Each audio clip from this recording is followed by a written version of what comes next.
Hello, everybody, and welcome to the Get Geek podcast, where we celebrate geek, nerd, and pop culture. Each week, we deliver the best analysis for fans, by fans, on anything related to movies, TV, video games, comics, anime, and manga. We talk geek. And now, here's the Get Geek podcast. Hello, everybody, and welcome. This is the Get Geek podcast. I'm your host, Walt. This week, we are going to be missing Jose and AJ. They have the week off, but we have the rest of our crew here. Why don't you guys introduce yourselves? This is Wolfie. Eli. And how you guys doing? Doing Everything all good? right. Doing. It's a pretty wonderful day here in Brooklyn. So Yes, it is. It's Saturday, November 7th.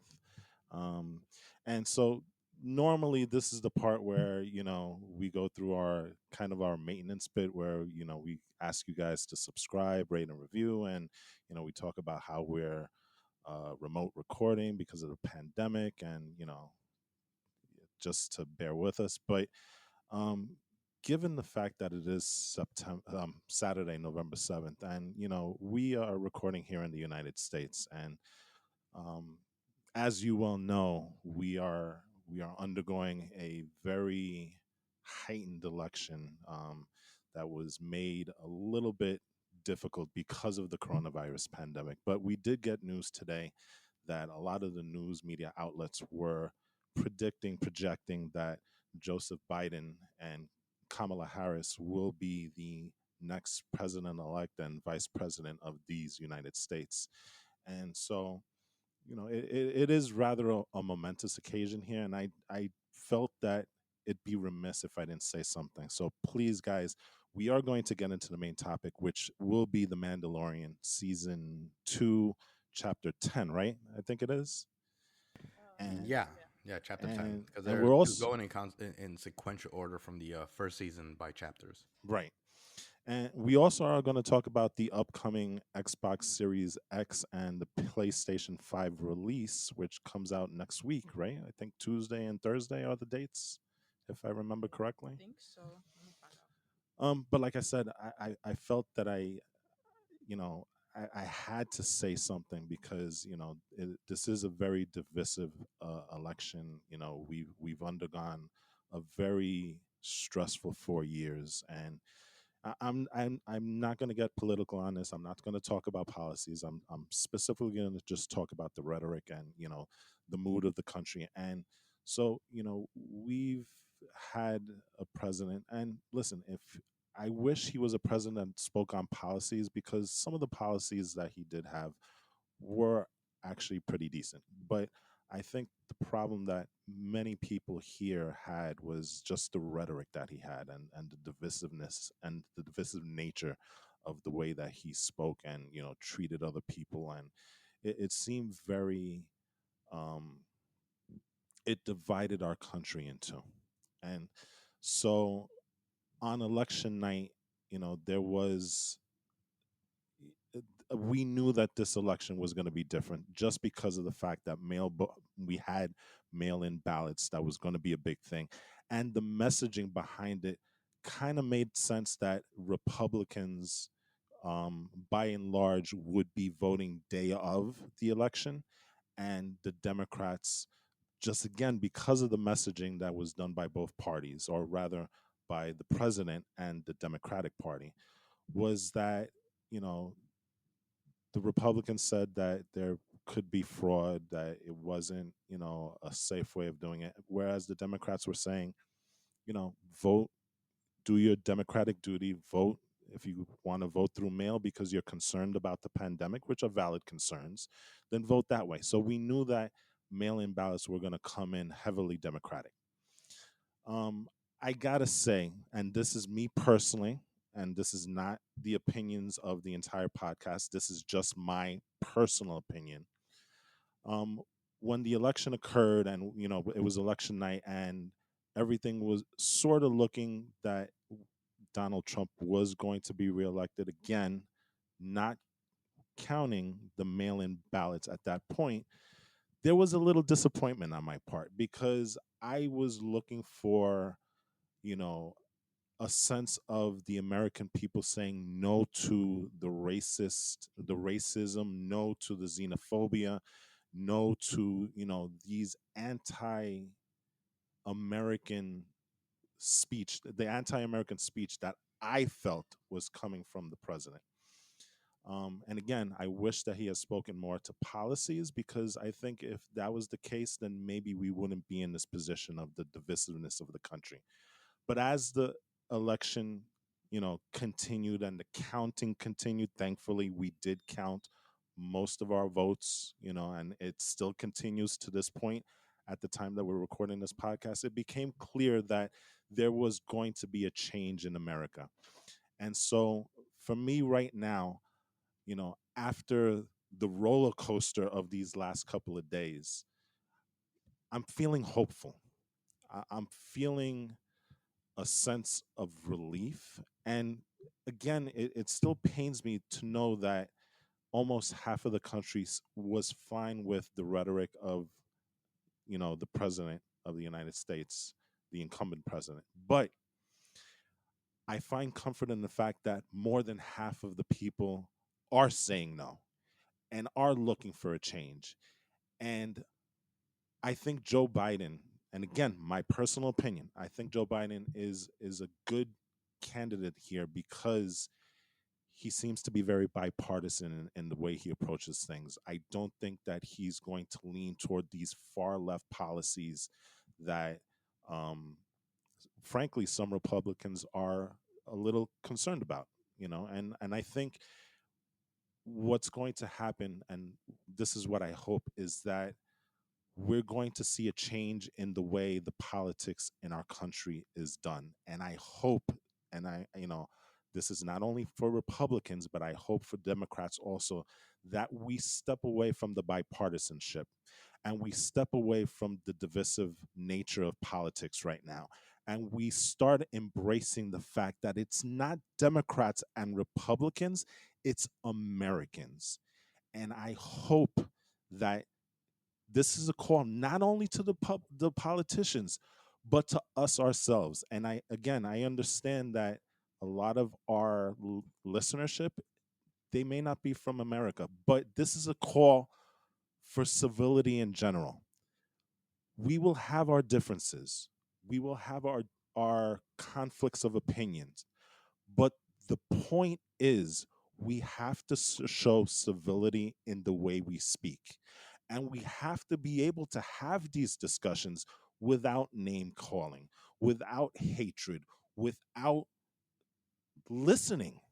It's important for us to listen to each other so that way we can come to a compromise and move forward and be better. This to me signals an opportunity not only for America, but hopefully it's a message to the world that we can come together and that we can be a better people. And it really should start today. And I'm going to be honest, when I heard the fact that we we do have a new president elect, I got emotional. And I'm getting emotional right now. You know what I'm saying? But it's important that we be better. That's all I gotta say. I gotta add to that. I gotta, add that it's important not that just we be better, but that we recognize that we are Americans, right? We're not, one kind of America. I mean, obviously, the beautiful thing about America is the individuality and the freedoms that we have and enjoy. But we have to remember that we have to be unified in the fact that we're American, even in the way that we dispute. You know, Yes, we I may agree. have disagreements with each other, but at the end of the day, we are under a we're under a flag, and you know we're under this That umbrella that flag, protects us and that protects our freedoms to do these things, that and flag we means should, something. yeah, it means something. It means that we are allowed to have like disagreements and different points of views and stuff like that, but under the guise of civility. and Hmm. that's something that's been lacking for a long time, and that we need to get back to. So, Yep. um, good can come from both sides. Good always comes from compromise. So, yeah, Yeah.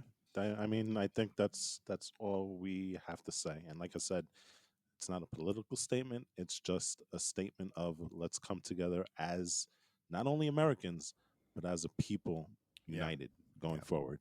So, all right. I Um, think there's going to be something else that we're going to be united on. yes, sir. I think you and I we haven't really discussed it yet, We haven't at but all. Not really. We yeah, haven't at all. So this is but going to be we've been really dropping interesting. we have been dropping hints while we've been messaging each other, right? Yeah, yeah. Um, So, I want to start this one off. So okay, so we're going into our uh Mandalorian season 2 chapter 10 review, hmm and this is one episode that I'm really eager to find out Eli's rating and thoughts. Before I go to you, Walt, I want to know, Eli, what did you think of this episode? why don't before we do that, why don't we give a quick synopsis of what the Okay, yeah, episode give it, is? Walt. If you have a synopsis ready, please give us a Yeah, synopsis so that we it's have the just gonna be backdrop. it's gonna be very simple. The Mandalorian must ferry a passenger with precious cargo on a risky journey. I'll leave it at that, and then we can discuss it further. Um, but like Gabe was saying, Eli, what did you think of the episode? Excuse me, people. That was my mom calling me because she has been so hopeful again with the election results. But you know what? Uh, she I can talk to her after this podcast. I'm sorry, people. You know, um, Eli, please. Well, okay, so I kind of did like it better than the first episode, What? but I'm not saying that. Okay, okay.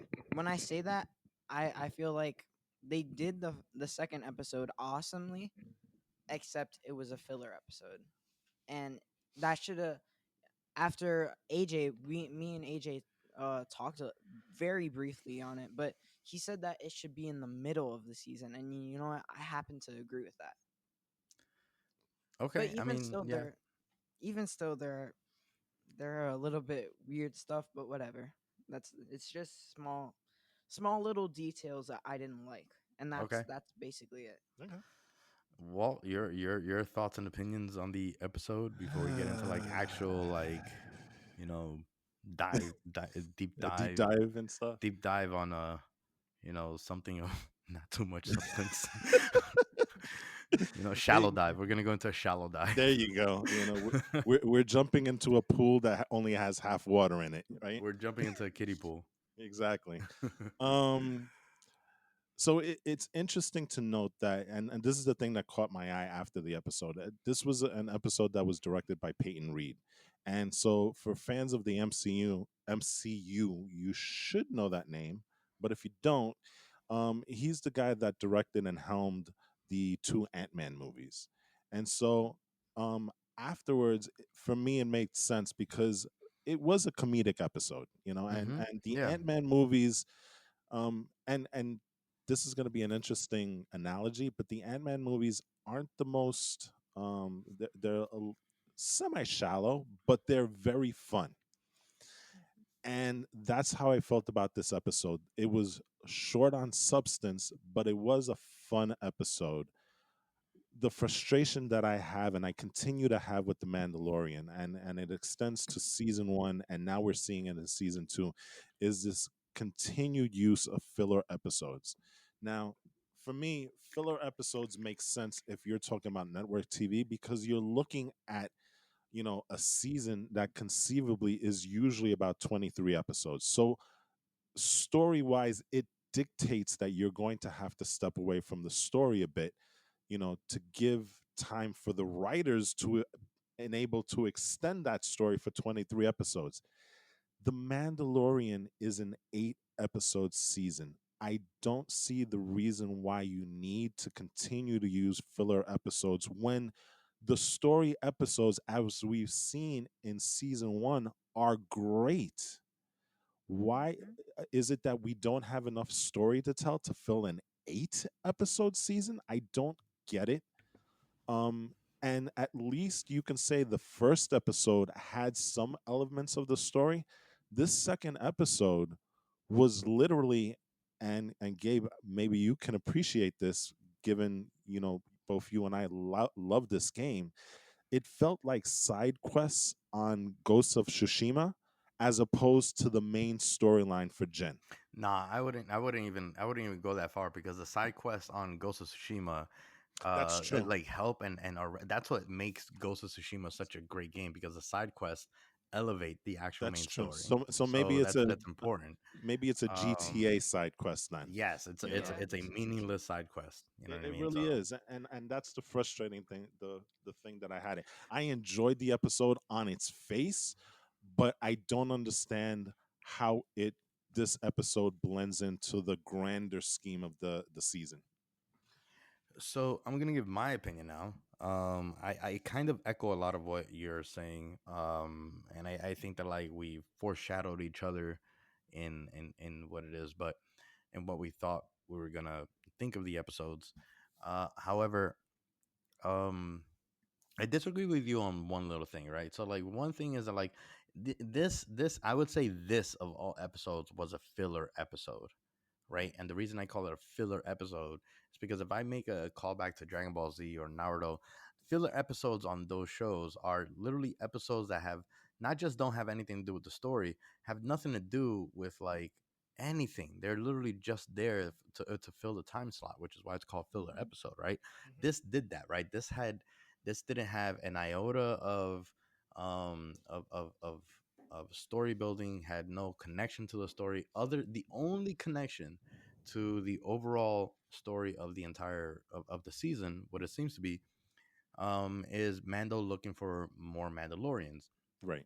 And that was one scene where he was like, hey, like if I help you, you'll show me where there's more Mandalorians. That's it. There's nothing else. And then and especially because with this episode, before we get into the actual details of the episode ended essentially on a cliffhanger without the conclusion of the journey. So it didn't even Exactly. like it'd be one thing if it's like, hey, if I help you, you're gonna get me to the Mandalorians, and we go through like this issue, we have conflict, we solve the conflict, and then we end up on the planet where we finish the transaction, and now I'm in search of the Mandalorians. No, it ended essentially in a cliffhanger, right? The Yeah. quest is still ongoing. Yeah. You know what I mean? And it's frustrating for two reasons. First episode was almost an hour long. This one we reverted back to like the 34-minute time slot. And it's a 34-minute time slot without the conclusion of the actual quest or mission. Okay. Hmm. So it doesn't move the story at all. It doesn't like you can never ever see this episode and it does nothing for Mandalorian. The only thing what going back to what I said that I kind of disagree with you on is that I don't think that a lot of the episodes in the first season were filler episodes. They were world building episodes because one thing that is special to me about Mandalorian is that it has so much world building that the building isn't exclusive to the Mandalorian. It's overarching for the entire Star Wars universe, and they're using the Mandalorian as a tool for the world building. So I appreciate that, as long as there's story elements that even if it's just crumbs and tidbits that we're getting per episode. So it's a little bit different from like for me from what a filler episode is. Right. you Yeah. know Two things. Um, I really agree with you there because it really just felt like they're expanding more of the Star Wars universe. And when I say universe, I mean like the literal universe. yeah, Like yeah. they go to like different planets, and you can see like senses of culture from those Mm-hmm. planets. Exactly, And exactly, yeah, exactly. and Well. Hmm. oh, No, keep going. I'm yeah. sorry. Second thing, I also just want to make say this real quick. I changed my opinion because I was I it, After listening it's to us, right? no. Okay, okay. I sort of exaggerated how good it was because I did have a lot of problems with that episode, and like Walt said, it was very shallow, and it didn't really. It's the problem with the first episode too. It just felt like it honestly just felt like it's hard to explain. They're taking things too straightforward, I guess. Well, I all don't I right. don't know. So you know what it is? It's again, it's the pacing, right? So again, so I thought that the episode was beautifully done. I thought like the action and all that stuff was great. There's a couple things that I don't agree with. And this is actually again, and I mentioned this when we when we were reviewing the first season. It's a little bit of a flaw when you have a different director purposefully to have their vision in every episode, is that there's now a disconnect in how the story is told. And the perfect example for me is that Mando in this episode had a lot more comedic lines, had a lot more comedic gestures, was a lot more vocal, especially like in the in the really in the pretty awesome interactions in the Razor Crest and everything. Hmm. But to me, it doesn't feel like Mando, right? Because the Mando that I know is the cool, quiet, calm, and collected action guy. You know what I mean? Like he doesn't Yeah. talk, he does. And in this one, when you have him like fumbling around looking for the transponder and being like all comedic and having like the one-liners and stuff while he's flying in the Razor Crest, that to me screams Finn, not Mando. Yeah. And that's a problem for me because then like when we have another episode where we see Mando, being more mysterious, being more quiet, more reserved, it's I don't know which Mando I'm gonna get. And then what it does is it ends up separating the story. So like as much as I'm loving everything that I'm seeing, obviously as a Star Wars nerd, you want more Star Wars in any way that you can get it. But I feel like this is actually a little bit of a problem for me, at least. Yeah. I don't That's like give me one or the other, not both. You know. yeah, that's you basically summed up my main problem with Mm-hmm. the first and second episode, because I haven't really been able to express that, but it really just, if I'm being honest, it really just seems like it's for all the characters. But maybe it's just me. It just seems like the characters are are just less serious and less themselves. That So yeah. let me ask you this then, because this is kind of the way that series are kind of run, that you have a showrunner, right? And he's kind of like the end all to be all when it comes to decisions of the show. Mm-hmm. And Right. then each episode generally has a different director and a different take on it. And so we've been pretty effusive in our praise of both John Favreau and Dave Filoni, who makes an appearance in this particular episode as one of the X-wing pilots, right? Mm-hmm. But do you think that then that is it the fault of the showrunner now that I we're not keeping a very consistent approach to Mando here? Right. I think that it sort of is in the sense that like John Favreau specifically wants these very specific directors so that they can apply their vision the way that they see fit, right? Like if you see the making the Mandalorian um mini doc on Disney Plus of the Hmm. first season, and he has the round table with all the directors as well as all the actors as well. But when he has the round table with all the directors, he makes a very important point that he brought them on to give them the blank slate. Like, I'm gonna give you the universe. This is what I want you to do, but I want you to do it in your way. And it's a decision that he did so that like every episode feels like a mini film, like almost like an indie film, right? Like each Right. episode has its own touch and feel of that director. But and that's great, right? Because again, I thought that the episode was great, but I'm not looking at Mando per episode. I'm looking at Mando for the entire story. The entire, like every episode forms one story, over the course of the series. And when you do it this way, while it's wonderful for the episode itself and for the director to be able to have like their vision in the Star Wars universe, it doesn't bode well for the character development, right? Because again, I don't know what character I'm getting. I don't know which Mando Right. I'm getting, and I really loved Dave Filoni's Mando, because when Dave Filoni has, he's at the helm when he's Hmm. directing, Mando has very little dialogue. Everything is through body language, expression, and interactions. Which You he's know, great at, you know. it's wonderful, and it's what the Mandalorian is supposed to be. You know what I mean? And then when we get like episodes from some other directors where they have their take on like how Mando should be, and like changes that they make, and like interactions. It just takes away from like the the the the the, the Mandalorian story that I want to see. You know, So you're going to be very interested in chapter 13 because that is an episode that is not only directed by Dave Filoni but written by Dave Filoni. So we're going to right? see, you Yeah, know, the differences of how Din Djarin, you know, he interacts with everybody and his general, sense of being in that episode yeah. because that's going to be all Filoni right there, You know what you would know. be? You know what would be an interesting exercise is if we scrambled up some of the episodes and just picked them up randomly and see. Mhm. And because we won't be watching it from a successive storyline standpoint, if we can pick out the nuances, that are given to Mando and the story and the world itself by the directors, Well, because I think it would be easy to pick out. what's really interesting is that the majority of the episodes are written by Favreau himself. Right? Like, Yes. I mean, the he's only writing them, and then he's the showrunner. right. So, the dialogue is coming from John, you know. So it begs the question, Um. how much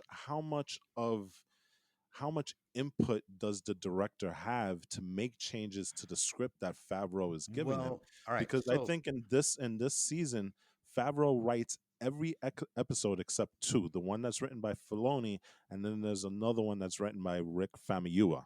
You know. okay, so that's an interesting point, and this is kind of where there's a little bit of a change, right? Because the fact that he's wearing a helmet means that that Pedro Pascal has to do, and for the most part, most characters on there have to actually do voiceover recordings, right? So like Hmm. they act it out and they speak in when they're acting it out, but to get the actual audio, they have to go into Studio, a studio to an to ADR record their studio. voices and Hmm. essentially live. And what ends up happening there is that this is done after the filming and all that stuff. What happens there is they can do rewrites on the spot. They'll change dialogue on the spot and try it out and see how if it fits on screen, because there's Sure. no lips to change. There's no Hmm. lips to match up and sync with. So they just add or take away and stuff like that. So I imagine that's something that may have happened, you know. Okay. Um so there is that. um and like that's something that you that I think. I mean, I also don't know if like this is something being done purposefully, right? Like we know that there's rumors of a Boba Fett series coming, so maybe they might be wanting to. Maybe they're making the decision to like, all right, we need to kind of have like identifiable differences, and it's very easy to see from the very first episode of this season as well that like that Din Djarin has, like a little bit more comedy, a little bit more dialogue, a little bit more like kind of interaction and stuff like that, like So more maybe. body language and all that. Like it just doesn't seem like that like mysterious Mandalorian that we got in the first season.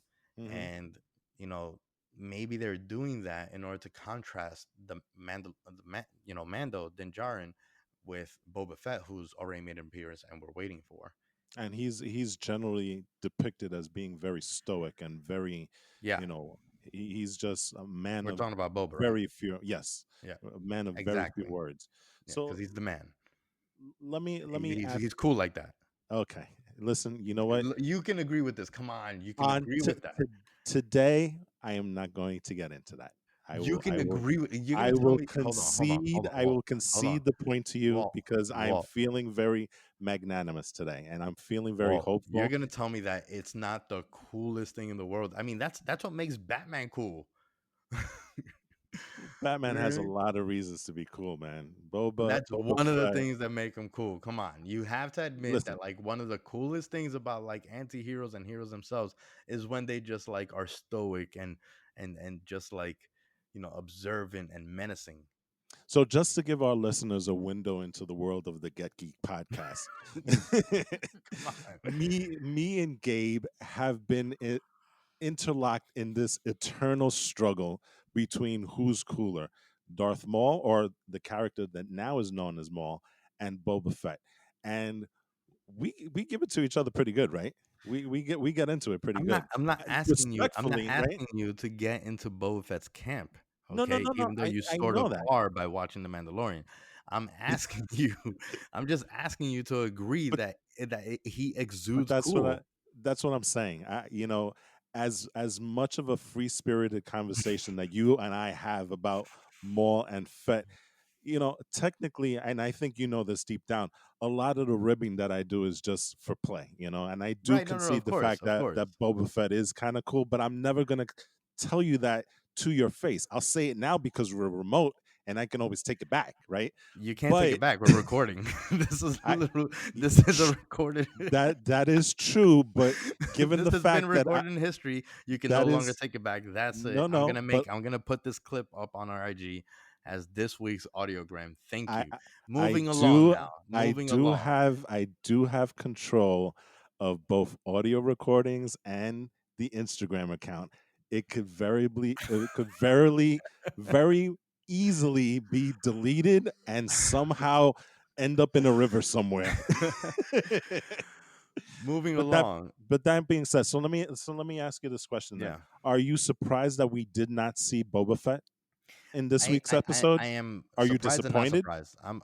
I'm not necessarily disappointed. See, here's the thing. Like it's I think that like one way to approach Boba Fett is the way that they did. They show Boba Fett in the first episode to get us to like want to watch every episode, and then like not show us Boba Fett again until like episode 3, 4, or even 5. Just every episode we're wondering if he's gonna come up. So it'll draw people to like you know wait and watch and see. But what ends up happening is that you betray the viewer, right? Because if you're like playing like a little bit of a game with us, Hmm. holding like the little carrot, eventually they get, the viewer's gonna realize that all you're doing is holding a carrot. And that's Yeah, kind of what happened here, right? Because I tuned in really excited to see where they're gonna take this show after, ending Cobb Vance's story, after, showing us Boba Fett and all that stuff. So now this next episode, I'm like, oh man, I can't wait. So obviously he's gonna be looking for the armor and there's gonna be a conflict and they're gonna see each other. And this episode we had none of that.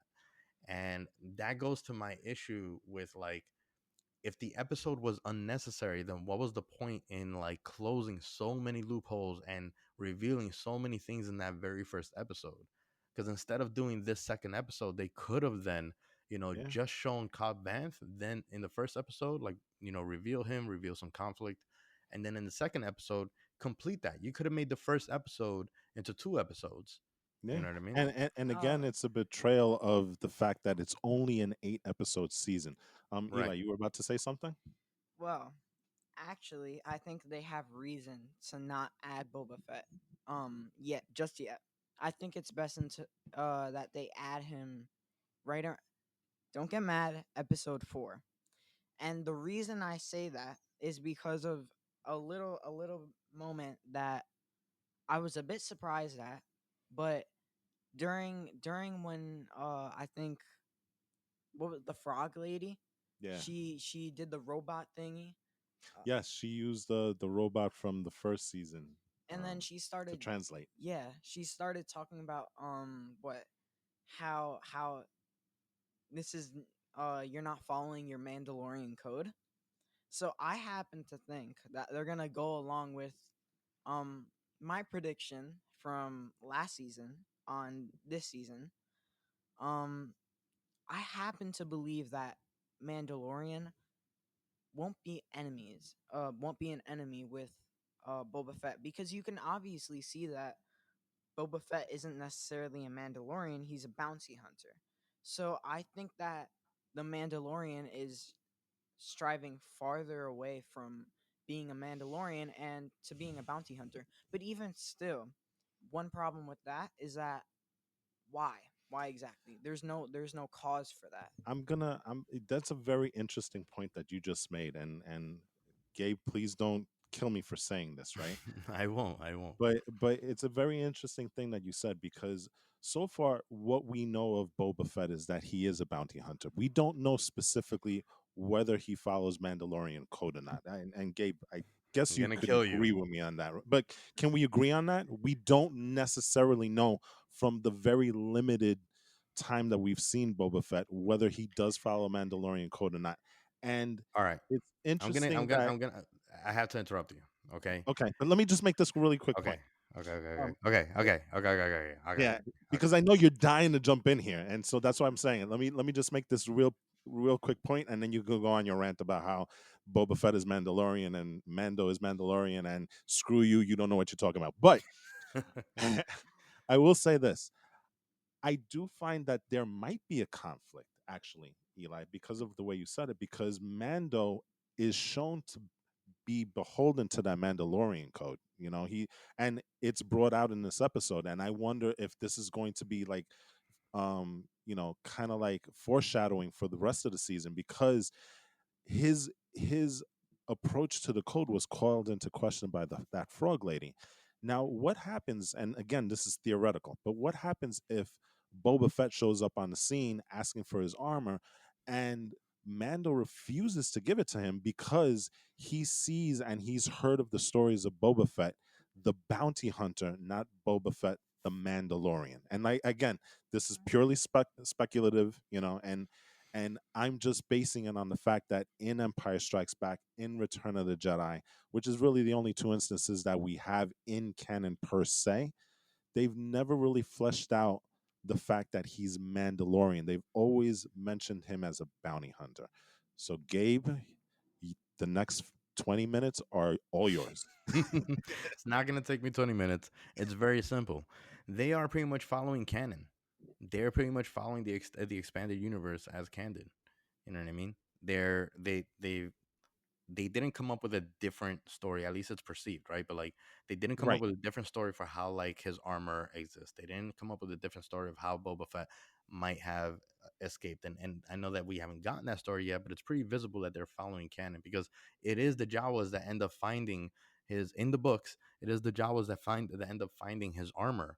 and You and know, they had a nice little callback in that first season, that first episode, where it was very similar the way that Mando killed that crate dragon. It right? kind of Exactly. echoes the way that Boba Fett got out of the Sarlacc Right, but I in the mean, expanded yeah, universe. yes, yes, that's true. Exactly. There's that. There's Cobb Vanth is pretty much canon to a T. You know, from the actual books. It's He's it is the his only thing that I backstory don't is think. a The only little thing that I different. don't think it's canon is well, the only thing is that they omitted some stuff because for they decided to only make a one episode story arc for Well, Cobb at Vanth. least that's what we know for now. I'm kind of hoping that they do bring him Again, back. that they will bring him back. I'm sure that they will. That's not the point though, because him giving up the armor, he's not now the Cobb Vanth that's in the books, Right. right? Yeah. Yeah. So they're going by canon for the most part. It seems like so. I don't see them not going, canon with the books. And again, the whole idea, the whole the tidbit with the dark saber shows that they're probably. I really think that they're going with the dark saber, rise of the Mandalorians through a new Mandalore that. I don't know if it's going to be Boba. I doubt that it's going to be Boba, but I think that there is going to be some connection between that, and that's only going to happen if Boba knows Mandalorian lore, and in the books he became Mandalore by getting the saber and uniting the factions. And we are expecting to see Sabine Wren in the later episodes, Exactly. Oh my and gosh. she Yeah. is also the other wielder of the dark saber. So it's Yes. interesting to Yes. note that as well. And So actually, it there's a would lot make of sense. things. There's a lot of things that we still don't know. Yeah. Yeah. So I don't think that they're going to deviate that much from canon. I think that the whole Disney like their whole ban on the extended universe canon as making them like uncanonizing them was a false Mhm. flag. I think they did that in order to like leave it to interpretation so that like if they use something and make it canon, they make it canon by themselves, not that they're gonna change canon. So they Yeah. decided to like, hey, we're not gonna count any of these books as canon, but don't mind us if we actually then make it canon. And I think that that's what they're doing. You know, Here's the um, theory. Uh, Go for it, Eli. okay. Here's a theory. This is a little bit weird, and obviously they're gonna do it a specific way that makes it awesome. But what if the Mandalorian, Djarin, Din Djarin, Din yes. Djarin, he is the one that wields the dark saber and does all that because you have Sabine Wren, you have ba- uh the Boba. bounty hunter Boba Fett. So what exa- how if you since okay, It's okay. what if you he brings all the Mandalorians back together under the influence of both Sabine Wren and Boba Fett. So it's not necessarily because Mandalorians, what are they? They generally follow the code, right? Yes, that is. And It's almost like they're. It's the best way that they're like samurais. You know, so there's a very specific code and a very specific way of life that they follow. Sabine Wren, she doesn't necessarily follow the code, does she? No, she does. Okay, so Oh then yeah, even better, even But better. again, it's the whole helmet no helmet. It appears that there are modifications to the factions. code. Yeah. So there's it's very much like religion nowadays. There is kind of like a general storyline, right? But different religions choose to look at different aspects of it Yeah. and reinforce that. It's kind of the same thing with the Mandalorian code. At Hmm. least that's the way it seems like. So, what if you like do a reset of the Mandalorians with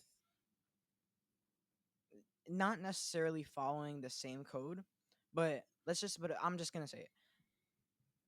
The Mandalorian is going to be under the influence of a bounty hunter, Boba Fett, Hmm. and Sabine Wren, and they're I guess they could both train him somehow into being like a leader and stuff with the dark saber, especially since we know that Boba Fett has wielded it in the um canon non-canon thing. Not Wait, that, not that. I no, he think the didn't. dark saber was made really through the animated series Uh, through wait, Rebels and no, stuff. no, no, no, no. Okay, but Sabine my is the point only is, one that's actually wielded the dark saber in my to my not to my knowledge. my point is, it's Mando's sort of the balanced person. Sabine Wren is like the really good person because she follows the code. Oh, here it goes. Boba Fett isn't really the good one There he since he goes. doesn't follow the code.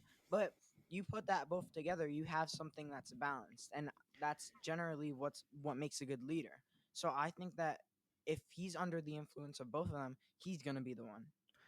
So I want to say, and we have to start moving towards our next topic, but Yeah. I have to say that I don't necessarily agree with that. I do, not I don't necessarily agree with the theory from a creative business standpoint, right? Like it sounds it's great. Like I think fan fiction would be super dope if we got like Din Djarin as the guy that went from like a foundling to a wanderer to then the Mandalore, right? But I don't think that that's gonna happen because the Mandalorian show itself is not about the essentially the coronation of the king. Is not like a Jon Snow story. It's the spaghetti western of like the lone cowboy that's wandering about and doing quests here and there and all that stuff. So I think that what would end up happening is that he'll have a hand in possibly extending the story of the Mandalorians and the resurgence of them, however that may happen, or if even if it does happen, I don't think that they would try to tell that story through him directly. Well, he um like you said, he may have a hand in it. Maybe yeah. they do offer the dark saber, and he refuses it and say, you know what, there's somebody better, suited I mean, he's very for taking green, it on. Yeah, and I don't, exactly. and he's also not an ambitious person either. No. So, um, I think so. The angle with Boba Fett, going back to like the story, the way, and I said this before in my predictions before for the second season, is I thought that Boba Fett was going to show up, and I figured that he was going to be like a mentor to Din Djarin in the sense of like you have what happens in religion and what happens in a lot of philosophy and stuff like that. You have someone that's been brought up in a philosophy or a certain philosophical point of view, and they're trying to follow it to a T because that's what they've always been told that they need to follow it. And then you have someone like Boba who's maybe been jaded through life experiences and maybe has, you know, come to a realization the true meaning of being a Mandalorian, and being a Mandalorian is one way, not how you've been told. And you know that might have an effect. I think that's one way that they might do it. Or the other way is that Boba Fett has like had so much loss and has gone through so many things in his life that he's abandoned the code, um, you know, for whatever reason, and then Din Djarin, through his experience with Din Djarin, then he maybe um, takes on the code again and stuff, or remembers the code and like revives himself as the Boba Fett that we all once knew and loved. So I think those are the two angles that they're gonna go. Because right now the image that we have of Boba Fett is a hermit that's been hiding. The reason that he's been hiding, we don't know. Maybe he's been hiding because he's, like I said, abandoned the code and has pretty much given up on all life, or he's just discovered a heightened, Mandalorian code and has lived that life. So that's why I think that's we're gonna go with Boba Fett. When we're gonna get that, I have no idea because I have no idea how many filler episodes we're gonna have in between. Yeah, So exactly. Or there's a third option that Boba Fett is so irredeemable that eventually Mando has to make the choice on, you know, whether no, and I'm not doing this to I'm not doing this to irredeemable. well, you know what, like you What said, has he he done to not be he redeemable? he's been jaded, right? And he is a bounty hunter, right? and Yeah, and you maybe there's a case that because he's had such a difficult that he's fallen quote unquote to the dark side, and Mando does catch up to him. Mando does say, you know what, here's the armor, you know redeem yourself as a Mandalorian. And because of the life experiences that Boba Fett has, no matter how hard he tries, he always falls to those bad habits. And then there's a choice that the Mando has to make. Whether yeah. do you keep dishonoring the armor, or do I just take it away from you? And how you take it away, that's up to, again, we don't know how these stories are going to play out, but it's always fun to speculate where it's going you know Yeah. All right. So, before we move on, I want predictions for the next episode. Now, these predictions are Oh going to be a little gosh. bit different, right? Because normally we kind of predict on like, oh, I think that we might see this or we might see that. I think that the only prediction that's really left to make is like, are we going to get story or are we going to get filler in the next Agree. episode? Because there's really no way to tell. I'm I think assuming that you we're going have to to. get some sort of story expansion. Yeah, so do I. I think you have to. I think you're getting to the point in the Yeah. season where if you don't start telling the story, you're gonna fall into a situation where you're down to the last four episodes and you've got to rush right through it, and that would not be a good thing. Also, real quick, going back to the whole carrot on a stick idea or thought and everything. Tell me not. Tell me like when the X-wing fighters started shooting and saving Mando, did you not for a moment think that like, oh, did Boba just show up? Like, has he been tailing them to save him? There was that very very brief I know. moment, Yeah. but I think the sounds of the Yeah. laser It became blast. distinct. Yeah, Yeah. exactly. And I think Yeah. that went away. But that would have been an interesting way of introducing it. And you know what? I would have actually appreciated that. I Yeah. I think that would That would have been the bridge. That would have been yeah, a great bridge. exactly. That gives the people that have been waiting. And you know what? You still don't have to introduce him as Boba Fett at that moment. You Yeah. could just have him there, and kind of effectively end the episode where it's like they're both staring at each other. And Yeah. then that gives you the excitement for I chapter know, 11. I know. It was That's the like it perfect was such a ending right there. letdown that it was such a letdown that it was the X-wings for me because at first I hear like the blasters and I'm like, oh man, like is that Boba Fett's blaster? And then it starts picking up more like a bit of a turret, and then in my mind I'm like, is that the slave too? Yeah, And I'm like, is that the slave? That it'd be so cool if like the slave two is there to rescue the Razor Crest, and then the slave two with the Razor Crest flying, and then it's that the would have been X-wing a fighters, and beautiful shot. I was just like, oh my gosh, like what a letdown. But I do think that Boba Fett might actually show up in the next episode. I think that the next He episode's gonna has to. start. I think that the next episode's gonna start with him completing the quest. Right, he's gonna land in whatever world that his uh the frog lady belongs to and all that, and she's gonna point them to where the Mandalorians are and stuff like that, and he's gonna search and find the Mandalorians, and maybe this is where Boba Fett makes an appearance or something like that. I don't know. I hope so. You know, Um, I'm just gonna make Eli? one quick Oh, thing, yeah, real quick. Those spiders that we see in the show, they are actually a callback to an episode rebels. in Yeah, Rebels, Rebels. where Ezra Bridger, who's the main protagonist of that show, Um, he encounters them on their home planet, and he has to have a connection with them with the Force. So I found that to be a very interesting callback, and and again, I can't say it enough. I love the way Filoni just kind of weaves all these things together, and it's a seamless thing, and it's not too jarring, it's not too out there. I'm looking at you, J.J. Abrams. And it's just a very nice flow that he does, that where he interconnects everything, not only from the games but from the animated series, from the movies. And I can't say it enough. I'm a really big fan of Filoni, the way he does that, and the seamless way that he does it, that it's enjoyable for the fans, but at the same time it's not too jarring for people who don't know, the pre-existing lore behind Star Wars. Eli, you were going to say something. Well, um, I have a little bit. I have a. You know what, I do have a very similar prediction to Wolfie's, but I think they're not gonna have a face to face confrontation. Mando and Boba Fett next episode. I think that what they're gonna do, considering how they'd like to do a lot of filler episodes, and not saying that they should, but I think that what's gonna happen is Boba's gonna do the quest and whatever. Let's say he goes to like some other planet to take up a new quest or something, and I feel like Boba is just gonna be there, just like watching for the perfect moment. And Okay. I think that I if Which is going to be the season finale. yeah, no, I but know. The I way we're going. Oh God. I understand that, but like this is what you know. What, now this is becoming what I would do, but I think that gives some time to build a relationship between Boba and Mando, because you have 5 episodes, and generally in that time you should be able to get through some of the story and most of character building, character building their relationship to be like mentor or whatever.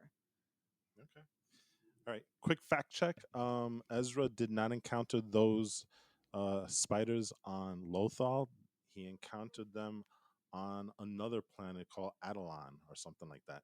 So, just want to make sure that we're giving you accurate information. And now I'm going to give you my hot take on what's going to happen on the next episode. I have no idea. I have no idea. I want to say that it's going to be story driven, and I'm 95% sure that it has to be. But you know what? I would have thought that we would have had some story by now, and we haven't. So I'm just gonna say I have no idea. And again, I'm fully predicting this now. Boba Fett, we're not gonna see him until the season premiere of next season. I'm even moving it further back from the season finale. Jesus Christ. Because it just seems like you dropped him in that first episode, and you've kind of totally forgotten him so far. And I know it's only one episode, but I would have liked to have seen at least maybe just a thing. And I know that there's that meme going around with the stitches around his neck. We need to get that resolved really, really quickly, right? That's not real. Oh my God. All right, we got Just to saying. start moving along. Before we move Yes, along to our sir. next topic, once again, just reminding you folks out there to like, share, rate, subscribe, Woo! and tag everyone in the recording. If you like so far what you're listening to and you think that there's a Star Wars fan out there that needs to listen to our take, You please, have to share the podcast right now. Hit the send. You can pause just and then do it. send it to someone.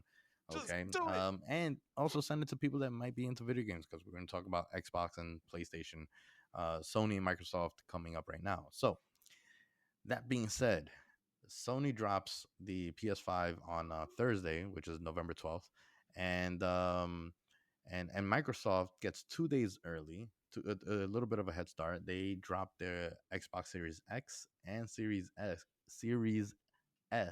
Oh, that's gonna be hard to say. Yeah, man. Xbox Series S The X double on November S. on Tuesday, which is November 10th.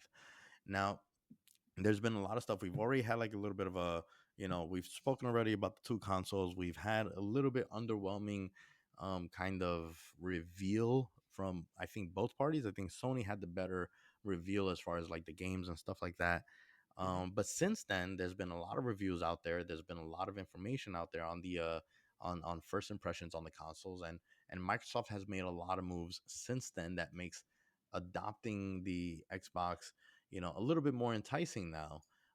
But the fact remains that there are no killer titles for the Xbox, and while PlayStation still has like a better opening day lineup, still no like super next gen video games coming out either.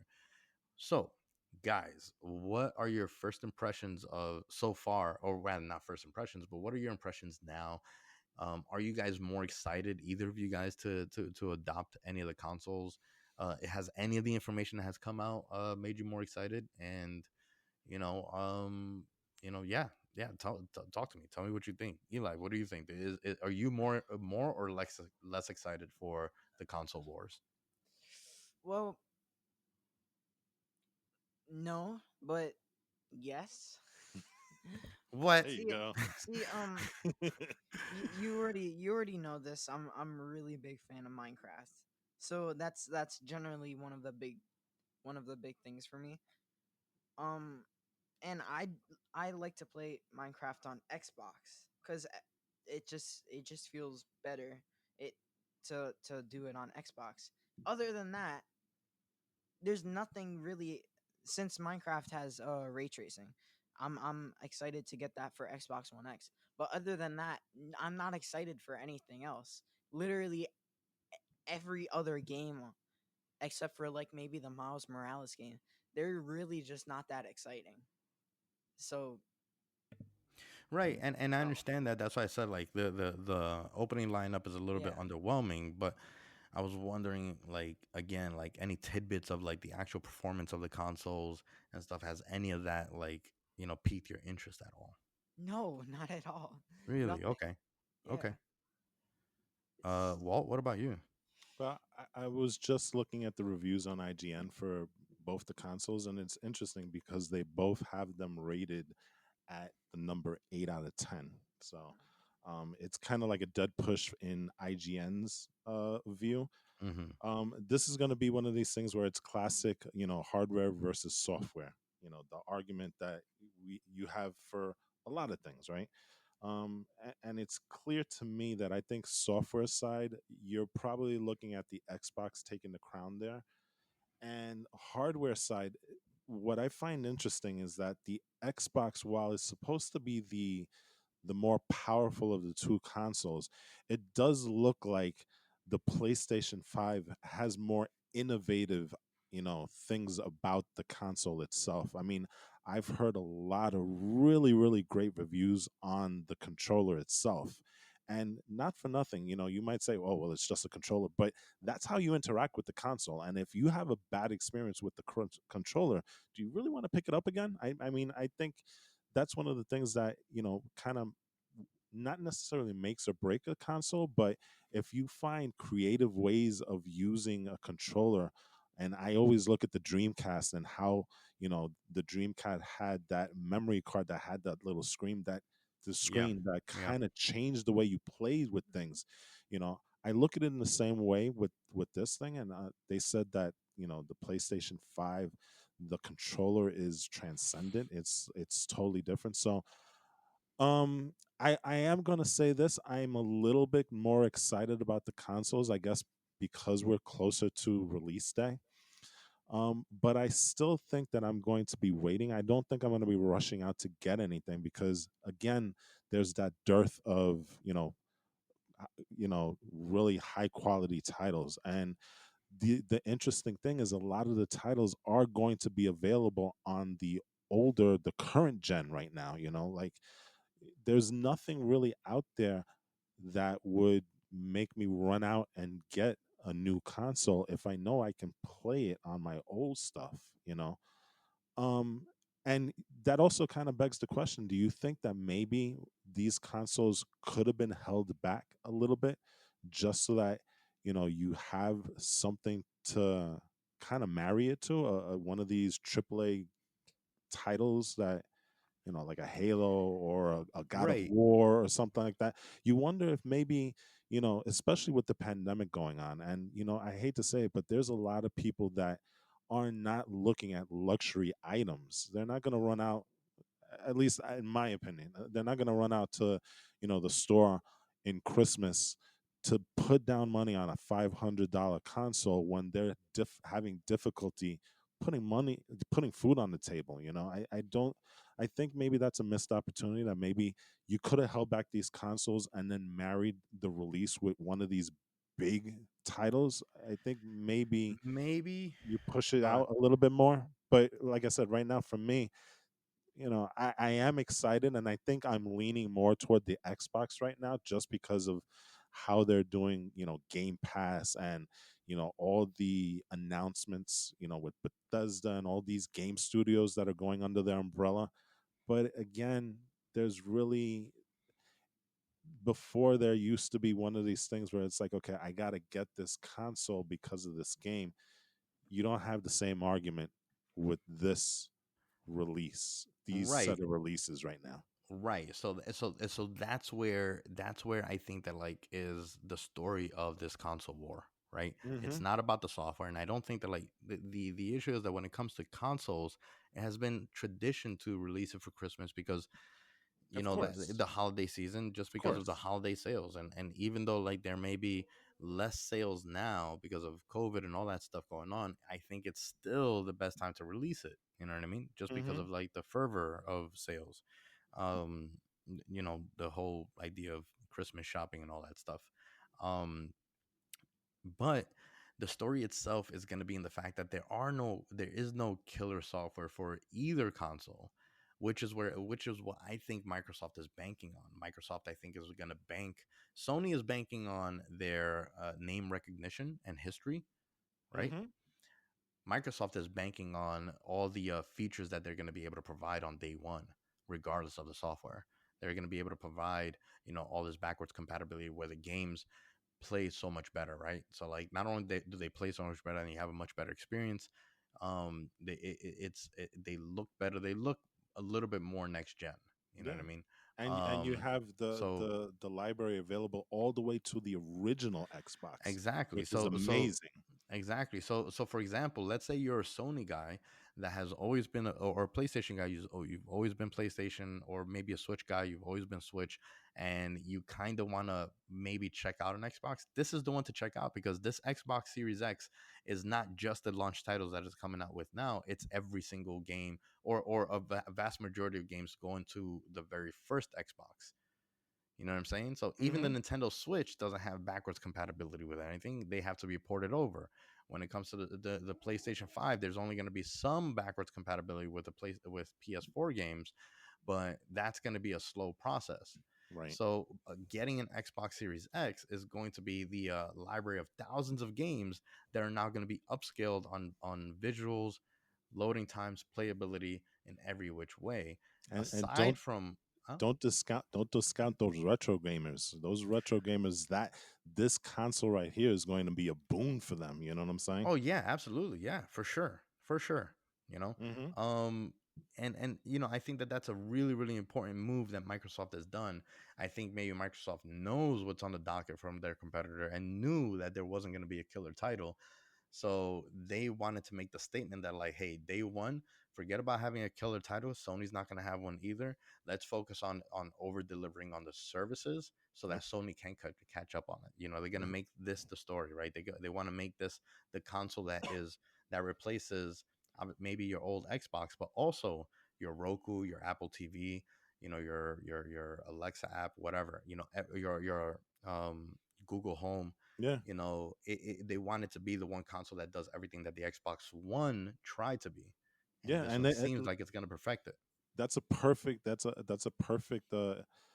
thing that you just said, because they've always tried to live in this space, but I think with this release, they are really, really pushing to have that Xbox Series X be that hub for all your home entertainment, not just video games, which is a really smart move, because you know what, the parents that buy these consoles for their kids, now it's something that you could put that in your living room as, part of your main entertainment space.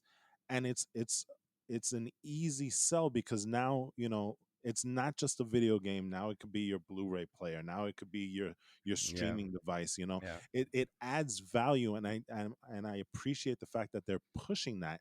because it makes sense to do. If you want to really broaden that base, what do? Not only do you focus on the gamers, right? You also focus on not only the hardcore gamers, but the casual gamers. But now Yeah. you're making a case that this is a device that you can put as your main entertainment hub, and Yeah. you can do hmm everything on it.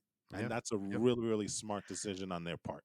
Yeah, I think the Xbox One was too early for its time, right? Because I think the Xbox One came out like when really the only, streaming service that mattered was Netflix. Mm-hmm. And, the world was still cable and satellite, you know what I mean? Yeah. And they try to like kind of marry cable into the Xbox One by having that port where you can watch TV through your Xbox One, which I actually enjoyed Mm-hmm. while I had cable, even though I kind of stopped it, right? Right. But I think like their whole idea of like having like a home hub of all these online services was really, really like, you know, to like advanced for the time. So I think that like Xbox One could have been like if like the Series X is not too different from the Xbox One. It's just that it's debuting in this new world where the Exactly. world is really ready for like, hey, I don't need cable. I just need all these apps, You and just all hit these it right on services. the head right You know there, what I mean? because So you just hit it right on the head right there, because this is the new normal, right? yeah, And a lot of people, especially now with cases rising, not only in the States but around the world, people are now going back to sheltering in place. So, yeah. this normal cable doesn't, the normal cable and regular network TV doesn't work for them, because you know what? Hmm. Now prime time is all the time, you know? Yeah, So exactly. that's where the streaming apps really, really come into play. This is the new normal that we're living in right now, and you know what? I think the Xbox Series X is uniquely placed to be that entertainment hub, especially now in these times. So i Yeah. i agree with you 100% on that. I mean, that's why for me, I mean, I've been an Xbox fan. I play more on my PS4. I mean, I pretty much exclusively play on my PS4 over the Xbox. But I've always been a fan of like Microsoft's approach, of like how they did things. I never really enjoyed the way that Sony approaches everything, which is, all about proprietary hardware and proprietary exclusives and stuff like that. I'm not actually a fan of exclusives. I personally want games to be on every platform because I Yeah. want to be able to talk about the game with my PlayStation friend or my Nintendo friend or whatever it is. um and the fact that like Sony, their business model was proprietary hardware, and then these exclusive companies that had to make their games for their hardware, which made it even more difficult for them to port it in the future to other you know consoles and stuff like that. Like it was just not inclusive enough for me, even though, so Right. it forced me to get a PS4 even though I didn't want to. Yeah. Uh but I've always liked the way that Xbox has tried, or Microsoft has tried to approach the game industry. Yeah. So I'm excited for the Series X. I will get one as soon as I'm able to. Not able to at the moment, but I would Yeah. definitely get one as soon as I'm able to. But you know what? There's a Um, lot of people that are probably in your camp as well. I know yeah, I yeah, am. yeah, You for know, sure, for sure, drop it, and absolutely. because it's not just $500 for the console. Now you have to, if you're in a multi-gamer household, now you got to think about controllers. Now you got to think about games. Now you got to think Well, about, hardware options, because not these so games. much, not so much. Not if you think about it, right? Because if you have Game Pass, you add $10 and you got the console right there. It's not $500 now. It's just an extra two coffees a month. No, yeah, yeah, yeah, I know, but what I'm So saying there's is that that. There's that. that does help.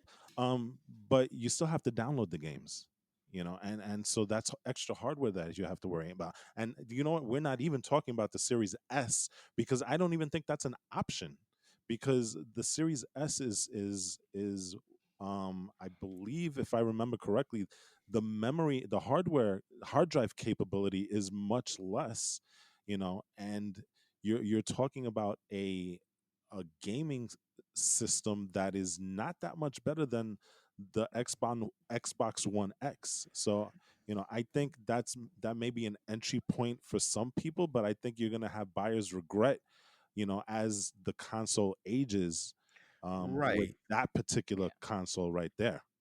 Well, okay. this, okay, it's not. He's speechless. He's speechless.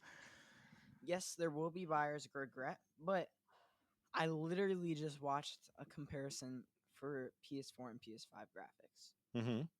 and I'm gonna tell you right now, it's not a big difference, but there definitely is a difference. You Oh, now absolutely. that you told me. And Well, you no, like it's bigger than it's a big. It's actually it is a big difference actually. you also have to remember that developers still have to have time with the console, and as the console's lifetime expectancy, you know, as it progresses throughout its lifetime, the developers are going to find new tricks to get the most out of the console. So right now, you may see a little bit of a difference, I'm pretty sure, but But give it later, like maybe a year or two, yeah, the difference is going to be super stark. You know, yeah, you're going to it's see gonna a really big difference by then, you yeah know, because they'll have more familiarity with the actual console itself, and they'll be able to trick out a lot of things to get the most out of that. So, yeah that's really see that's partly my problem with honestly the PS4 hmm, because literally when it first came out, I'm pretty sure it was huge and the graphics were crazy. yeah, But like when I got the graphics weren't they were better, but there wasn't to me at least there wasn't really a huge difference between you that and also the have to original. remember though, you know, and Yeah. as big as our TV is still a little bit older, so it doesn't have a lot of the 4K Yeah, capability, but the HDR. So, you know, it really is dependent on having a console and a TV that can output at the best possible quality for you to get the best value out of the PS. We have a PS4 Pro, but I can tell you that we're not getting the most out of it just because our TV is a little bit older. So, okay. you know, I Yeah. think if we had, you know, a TV of this year or last year, then you can say, "Wow, that's a big difference." Yeah, You know? that's an important thing, right? There's a big investment in to be able to experience the entire, you know, this entire world. And I would wager that like if you don't already have all the equipment now, you can get the Series X, but I wouldn't necessarily plop down all the money for a super nice TV now if like you're not going to, you know, experience next gen games yet anyway. I Mm-hmm. would wait till the following year to upgrade, you know, your television where the power is actually being harnessed of the Xbox. You know, I will also say that like the more and more I see pictures and the more I read reviews, I have to admit that I'm enjoying the design, the I guess simplistic or the subtle design of the Xbox way more than the PS5. And it seems like a lot of people are not happy about like the design choices of the PS5. Well, the PS5 is looking like it's a beast. You know what? I was looking the other day to see if I could fit it into my entertainment center, and I'm just like, you know, where in the world would this thing go? You know, because you know you see the comparisons. This thing Yeah. is huge. Yeah. You Yeah. know, so it'll I'm be personally interesting. planning on using I'm actually going to be putting my Series X like with my PC with my gaming rig. It's going to stand right next to it because I have a nicer monitor and stuff like that, and Hmm. it's going to be right next to you know the PC and all that stuff. It's going to be nice. I think it's going to be Yeah. dope So when I get it. um, yeah, I know. I'm kind of leaning toward next year, if anything. You know, and maybe a little bit, maybe middle of the year. You know, but because by then I would tend to think stuff is starting to come out for that thing. Um, but you know, there is a difference because I don't know if you've seen these comparisons lately on the load times of some of these games. And so I think it was IGN, and I'm not sure, but they did have side by side load times with both the Xbox Hmm. One and the new Xbox Series X.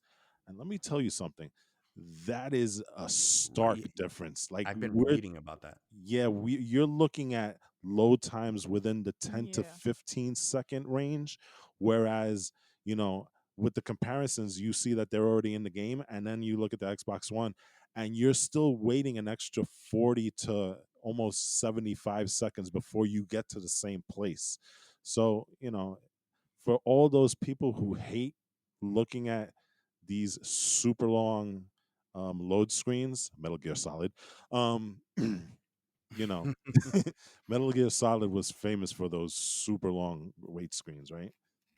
Yeah, Um, especially you're Metal gonna Gear, see a difference. especially four, especially four. Yeah, Four was crazy. yeah. So you know, it'll be cool to see that. But again, you know, these are minor little things. I fully expect the PS5 to outperform and outsell the Xbox this holiday season, to be quite honest, because I I think mean, it's people who are in the PlayStation camp will stay in the PlayStation camp, and I think people who are in the Xbox camp will stay in the Xbox camp. And I think if there's a move that's going to happen, it's going to happen somewhere within, you know, the life of both of these consoles, where right. people Yeah, I mean start to that's see the value of the Game Pass and the value of all these studios that Xbox has you know, put it yeah. under the umbrella. And I think that's when you're going to see the move, but it's not going to happen right away. Yeah, no, I mean, I think so. I don't think it's gonna like vastly outperform though. Um, I, I would say I don't think it's gonna be vastly a huge overperformance. I think it's gonna be as close as the selection. At least that's my prediction. The Okay. thing is that, like again, Sony has that household name of Sony. Sony, when it comes to electronics, period, is a Yeah. household name. And like moms and dads that like aren't into the gaming world, they know Sony, and that's it. Microsoft, when they think of Microsoft, they think of Windows, not video games. Still to this day, Yeah. they got to be told by their kids that they want an Xbox, or the kids got to go out and buy it themselves. But Does when it comes to no, I'm yep. sorry. No, No, I was does gonna say that I was keep gonna going. say that like when it comes to like deciding to surprise their kid with anything or something, they know like, oh, Sony PlayStation, like it's just Sony. I know, like the Yeah. Sony one. Let me get the Sony one or the Nintendo one. You know, There's so there's more of a brand recognition with the PlayStation, right? right PlayStation when it comes to in the the gaming and name. electronics world, Yeah, yeah, in the name it says play, you know. right, So exactly, you have exactly. that So thing. Um one thing I just wanted to ask, and maybe you know, I haven't really been following up, but has I know at the beginning of its life cycle, the Xbox has always had trouble with inroads into, you know, the Asian markets. You know, it's always been Sony, Sony, Sony yeah, over that's there. true. Yep. Have they? And again, I don't know this, and that's why I'm asking. Have they been able to kind of flip that around and get You more know, of a you know, their claws into those markets? not so much, and the reason being is that like Sony has Sony's games department, their PlayStation division, they have a strong foothold in Japanese game studios, in Japanese only titles, Mm-hmm. where Microsoft doesn't have that. You know what I mean? Microsoft will try to get like JRPGs out, and most of the titles are meant to be a global release, whereas Sony has titles that only release in Japan for the PlayStation. So they have a very specific market in Japan, and coupling that with the American market and the games that are catered to the West, that's what makes the Sony's a such an important console in the Asian market. It's Yeah. because they're getting a batch of exclusives that we don't even get here in America. Yeah, they have like Mhm. fly simulators, right, and stuff Yeah, they like got that. like flight. They, not just that, but like it's just they're No, no, very big not in narrative not driven flight, games. fly. Fly, yeah, Yeah, fly, yeah. exactly. They got like fly simulators. They got like baking simulators. Like they're Yeah. really into like all that kind of stuff. They're huge into very, like narrative driven video games and stuff like that. And Yes. that's why JRPGs are still, or Japanese role playing games are still such a huge sector in Japan. They're, because they're almost like it's in Japan, for example, whenever there's a like an anime or a manga, they'll have a game that comes out, even if it's like a very That's low awesome. budget game. They will That is have a low awesome. budget game that comes out, in conjunction with it or in support of it, because they churn out that kind of artwork, like like a factory. You know what I mean? Sorry Hmm. about that. No, that's fine. um, so again, they have their own sector. So I think that until Microsoft starts developing a sector of games for the Asian market specifically, exclusively, they're not going to be able to really crack that. It's also a reason why Nintendo does so well, because Nintendo approaches it the same way. Nintendo has games and properties that only release in Japan and aren't marketed to the West at all. you know Whereas Microsoft has it the other way, right? Like Yeah. they market their games globally, in the hopes that they can cut into those margins. Well, it'll be interesting to watch the holiday season this year to see which one does come out. Yeah, Um, but like I said, I am a little bit more excited, but I'm still gonna kind of wait. I'm gonna take a wait and see approach to yeah. this console generation for right Hmm. now. And that Cool. could change. That could change. You know, like anything Eli, else. any other thoughts, Eli, before we call it a day? No, no. There's really no difference that's really noticeable except for the load time, and He's really excited for Minecraft and that's ray tracing. That's yeah, his that's that's the only his thing. honestly that's his game right now. And he's on the YouTube. What? Not You Fortnite? know Ew, he hasn't played Fortnite Fortnite in a hasn't. while. You know, Really? and I think Fortnite Fortnite's stuff. kind of taken a hit with the whole incident with Apple right now. So I don't know how much Fortnite is in the minds of some of the kids. You know, Maybe, I'm but see, okay. that's the thing. That's where Fortnite's gonna be, because they're like, all right, so then I won't play it on my app. I can still play it on my. I can play it Yeah, on all these other things that Fortnite is on. yeah, I know, but Among you know what? Us. So I think there was a an appeal to not having to wait for mom and dad to make the TV available. I could just play it on my phone, you know. Mhm. So, but hey, that's a different discussion for another day, right? yeah, yeah. All right. All right. So I think that's gonna do it for us today. I really, really enjoyed the conversation. And as always, it's always fun. Once again, please show us a little bit of support. If you've gotten to the end of this episode, I'm assuming that you enjoyed it. So if you'd like to give us a little bit of support, please just like, rate, share, and subscribe. As always, we're always going to ask for it, because it means so much to us when we can see, when we don't know you guys directly. Like, I don't know who you are, Bob, but if you're following us and you're subscribing to us and you're sharing our stuff, I love you, man. So Hell yeah. show us a little love. We're going to show you some love back. Word up. So, one thing, we mentioned that we were going to do a giveaway this past week, and we didn't do it simply because of Oh like everything that yes. was going crazy with the election. I completely forgot that this is election week, and it's literally the most monumental election of all time.